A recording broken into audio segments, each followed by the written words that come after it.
धरती ब्रह्मांड का सबसे सुंदर स्थान, ईश्वर की रची हुई सबसे सुंदर रचना। इस संसार में कई जीव फल फूल रहे हैं, उनमें से मनुष्य ही एकमात्र ऐसा जीव है जिसे ईश्वर ने चेतना दी हुई है। चलते हैं त्रेता युग में, जहां दशानन रावण के अत्याचार इतने बढ़ गए कि सभी जगह त्राही त्राही मच गई। परंतु जब संसार में पाप बढ़ता है तब ईश्वर धरती पर अवतरित होते हैं। ये कथा है श्री हरिनारायण के उस 7वें अवतार की, जिन्होंने संसार को मानवता, शिष्टाचार और नैतिकता का पाठ पढ़ाया। वही जो सबसे उत्तम है, वही मर्यादा पुरुषोत्तम है, वह है श्री अयोध्यापति राम।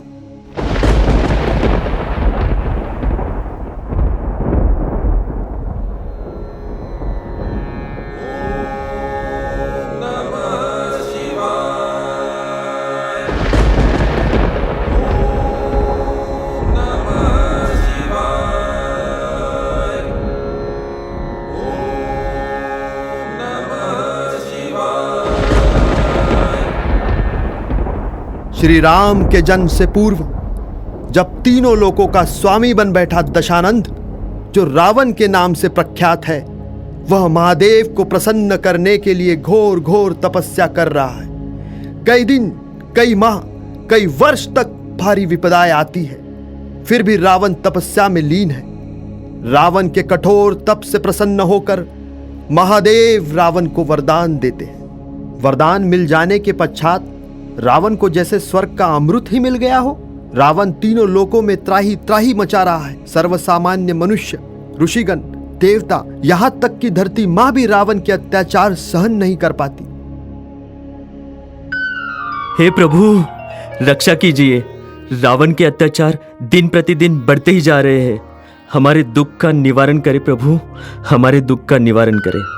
हे जगदीश्वर, रावण के अत्याचार से मेरा रोम रोम जल रहा है। मेरे भीतर पल रहे सभी जीव रावण की प्रताड़ना से त्रस्त हो चुके हैं। हे नाथ, मैं भूदेवी की पीड़ा समझ पा रही हूँ।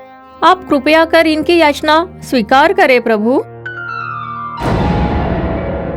देवी लक्ष्मी, आपने उचित कहा। देवादिदेव महादेव को मेरा प्रणाम। संसार में अब ऐसी स्थिति आ चुकी है जहां पर इस समस्या का निवारण यथाशीघ्र करना होगा। अब आप ही उपाय कीजिए दीनदयाल।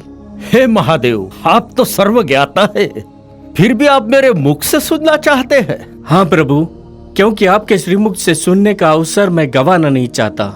यह मेरा परम सौभाग्य होगा। जैसे मेरे आराध्य की इच्छा। सुनिए देवगणों, महादेव द्वारा दिए हुए वरदान का दुरुपयोग कर रावण ने पूरे संसार में अराजकता फैलाई है। जब जब धरती पर पाप बढ़ेगा तब मैं धरती पर अवतार लूंगा। रावण ने मनुष्य के अतिरिक्त और किसी भी प्राणी के हाथों वध ना होने का वर मांगा है। वह मनुष्य को बड़ा तुच्छ समझता है। उसे लगता है कि एक मनुष्य क्या कर सकता है। रावण के इस अहंकार का नाश करने के लिए मैं धरती पर मनुष्य रूप में ही अवतार लूंगा। अयोध्या नरेश दशरथ पुत्र राम के रूप में यह अवतार संसार को मानवता, शिष्टाचार और नैतिकता का पाठ पढ़ाएगा। धर्म का उचित अर्थ संसार के सम्मुख प्रस्तुत करेगा।